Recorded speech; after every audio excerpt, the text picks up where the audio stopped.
ஒரு சின்ன ஒர்க்க முடிச்சுட்டு ஈவினிங்கா வீட்டுக்கு திரும்புறேன். வீட்ல பார்த்தா யாரும் இல்ல. கேட்டா ஒரு பொண்ணு பார்க்க சிங்கப்பூர் போயிருக்காங்கன்னு சொல்ட்டாங்க. அதே சந்தோஷத்துல பேக்க தூக்கி போட்டு நம்ம வீட்ல ஒரு சில விஐபிஸ் இருக்காங்க. அவங்களுக்கு ஃபுட் வைக்கணும்னு சொல்லி ஃபுட்ட ரெடி பண்ணிட்டு அவங்க கிட்ட கொண்டு போறேன். தம்பி நீ வெறும் கோட்டு, நாங்க தான்டா ரியல் கோட்டுன்னு சொல்லி என்னையே கலாய்ச்சிடுச்சுங்க அவங்க. இருங்கடா எங்க அம்மா கிட்ட சொல்றேன்னு சொல்லி அதுக்கப்புறம் நானும் கொஞ்சம் ஹியூமனா மாறி ஃபேஸ் வாஷ் பண்ணி டஸ்ட் எல்லாம் ரிமூவ் பண்ணிட்டு ட்ரெஸ்ஸை சேஞ்ச் பண்ணிட்டேன். மிரர்ல என்னையே கொஞ்சம் ரொமான்ஸ் பண்ணிட்டு இன்னைக்கான ஹெல்த்தி ஃபுட்டை கொஞ்சம் லைட்டா சாப்பிட்டுட்டு நமக்கு தேவையான எனர்ஜின்னு சொல்லி ஷூஸ்க்கு தாலி கட்டிட்டு கிளம்பியாச்சு. ஸோ ஹாய் ஹலோ வணக்கம் யங்ஸ்டர்ஸ் 300 கிலோமீட்டர் ரன்னிங் சேலஞ்சில் இன்னைக்கு டே 17 170 கம்ப்ளீட் பண்ண போறேன். அதுக்கப்புறம் நம்ம பழைய கிரவுண்டுக்கு போன உடனே ஒரு சின்ன சின்ன வார்ம் அப் முடிச்சுட்டு அதுவும் ஃபுல்லா இல்ல ஜஸ்ட் பாடிக்கு ரெடி ஆகுற மாதிரி ஒரு வார்ம் அப் முடிச்சுட்டு ஸ்டார்ட் பண்ணிட்டேன்.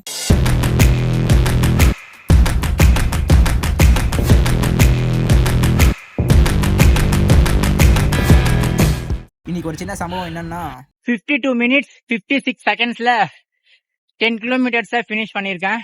ஸோ இனி நினைச்சா எனக்கே ரொம்ப பெருமையா இருந்துச்சு. இந்த டேவை கொஞ்சம் எக்ஸைட்மெண்ட்டா ஃபினிஷ் பண்ணிக்கிட்டு டே 18ல பார்ப்போம். See you, bye bye.